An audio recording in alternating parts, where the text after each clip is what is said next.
আসসালামু আলাইকুম viewers, welcome to my channel. সবাইকে অনেক অনেক ধন্যবাদ আমার নতুন ভিডিওতে। আজকে আমি আপনাদের সাথে শেয়ার করব প্যারামুক্ত প্যারা সন্দেশ।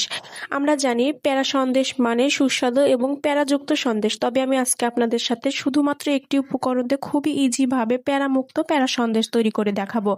যারা আমার ভিডিওটি দেখছেন অবশ্যই ভিডিওটি সম্পূর্ণ দেখবেন এবং একটাবার ভালো করে দেখলে আপনারা প্যারামুক্ত প্যারা সন্দেশ বাসায় বসেই স্বাদ উপভোগ করতে পারবেন। তো আশা করি আজকের ভিডিওটি সবার কাছে অনেক বেশি ভালো লাগবে। যদি আমার ভিডিওটি ভালো লেগে থাকে তাহলে অবশ্যই আমার ভিডিওতে একটি লাইক দিয়ে আমার চ্যানেলটিকে সাবস্ক্রাইব করে বন্ধু হয়ে আমার পাশেই থাকবেন। তো কিভাবে আমি এই প্যারামুক্ত প্যারা সন্দেশটি বানিয়েছি সেই রেসিপিটি আপনাদের সাথে শেয়ার করি। এই রেসিপিটি বানানোর জন্য আমি প্রথমে নিয়ে নিয়েছি কড়াইতে 1 কাপ পরিমাণ চিনি। এবার চিনিটাকে গলিয়ে ভালোভাবে ক্যারামেল করে নেব। ক্যারামেল হয়ে যাওয়ার পরে এর মধ্যে দুধ দিয়ে দেব। দুধ দিয়ে দেওয়ার পরে কিন্তু অবশ্যই ক্যারামেলটা শক্ত হয়ে আসবে, এতে ভয়ের কোনো কারণ নেই। আস্তে আস্তে দুধের সাথে গলে ক্যারামেলটা মিশে যাবে। চিনিটা গলে ক্যারামেল হয়ে গিয়েছে, এবার এর মধ্যে দুধ ঢেলে দিচ্ছি। দুধটা দিয়ে ভালোভাবে জাল করে ঘন করে নিতে হবে। এই সন্দেশটা বানানোর সময় একটু খেয়াল রাখতে হবে ক্যারামেলটা যেন একদম পুড়ে না যায়। তবে ক্যারামেল যে করে নিতেই হবে এরকম কিন্তু কোনো কথা নেই, শুধুমাত্র কালারের জন্য ক্যারামেল করে নেওয়া হয়েছে। কালার যদি আপনি না চান তাহলে আপনি চাইলে ক্যারামেল নাও করে নিতে পারেন, সরাসরি চিনি এবং দুধ জাল করে নিতে পারেন।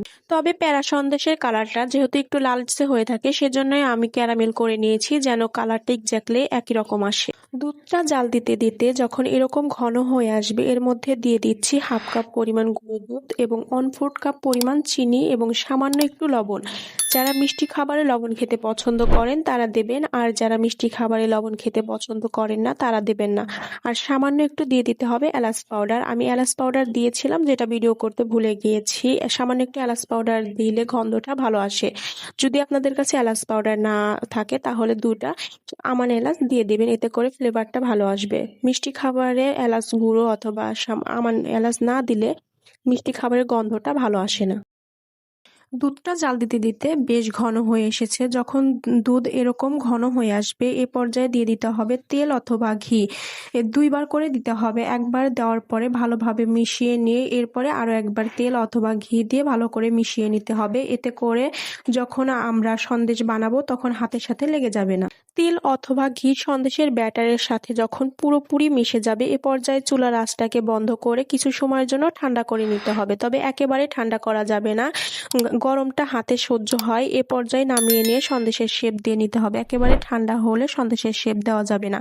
আমি নামিয়ে নিয়েছি, এখন আমি সন্দেশের শেপ দিয়ে নেব। আমি গোল গোল করে নিয়ে আঙ্গুলের সাহায্যে সামান্য একটু করে চ্যাপ্টা করে নিয়েছি। আপনারা যে কোনোভাবে সন্দেশের শেপ দিয়ে নিতে পারেন। সন্দেশের শেপ দেওয়াটা দেখানোর আসলে বিষয় না, তবে আমি দেখিয়ে দিচ্ছি। এটা খুবই ইজি একটি পদ্ধতি, তবে আপনারা চাইলে যে কোনো পদ্ধতিতেই সন্দেশের শেপ দিয়ে নিতে পারেন।